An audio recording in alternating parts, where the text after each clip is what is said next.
꽃을 건들면 그 꽃 가운데 아름다운 향기가 진동하듯이 복음을 지니고 있는 사람을 건들게 되면 그 안에 있는 복음이 선명하게 드러난다는 것이죠.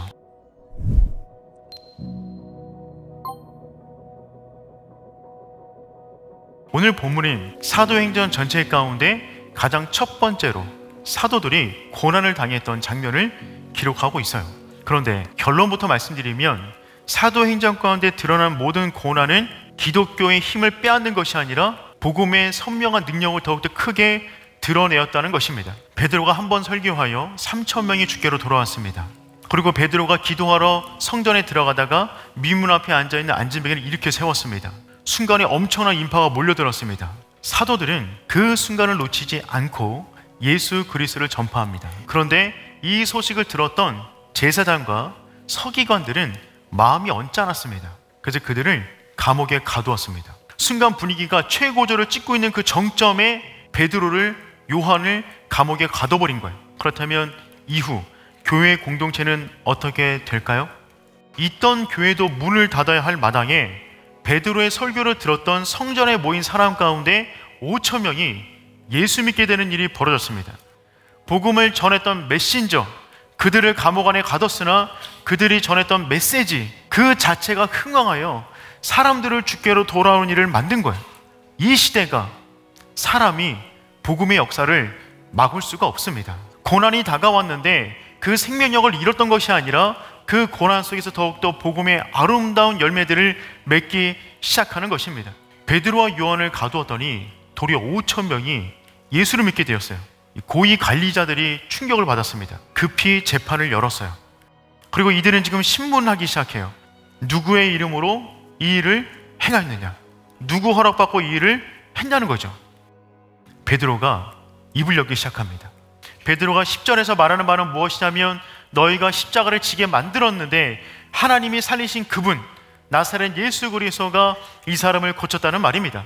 즉 이 한 절의 말 가운데 예수님의 십자가와 부활을 동시에 다 언급하고 있어요. 베드로는 지금 신문받은 자의 태도로 서 있지 않아요. 그는 세상 가운데 가장 분명한 진리를 아는 선명한 진리를 붙잡고 있는 사람의 모습으로 그들 앞에 서 있습니다. 복음이 정말 필요한, 복음을 들어야 하는 그들을 향하여 예수님의 심정으로 예수 그리스도를 전하고 있는 것입니다. 절대적인 이름, 유일한 이름 예수 그리스도만이 우리를 구원할 수 있다, 지금 이 말을 하고 있는 겁니다. 이것이 진리예요. 우리는 이 진리를 믿기 때문에 땅끝까지 이르러 그 이름을 전파하는 것입니다.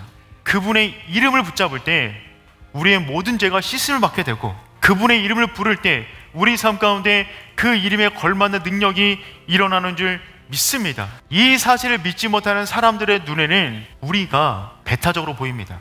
옹졸해 보입니다. 독선적으로 보입니다. 교만해 보입니다. 대화하고 싶지 않습니다. 하지만 여러분, 그 이름으로만 천국의 문이 열리는 열쇠가 된다고요. 우리가 복음을 전할 때 최대한 사랑과 겸손의 마음을 전해야겠지만 이 진리에서 물러설 수는 없는 것입니다.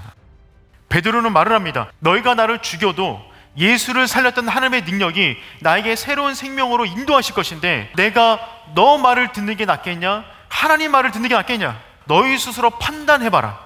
지금 이 얘기를 하고 있는 것입니다. 죽기로 각오하고 복음이 충만한 사람, 건들 것이 아무것도 없습니다.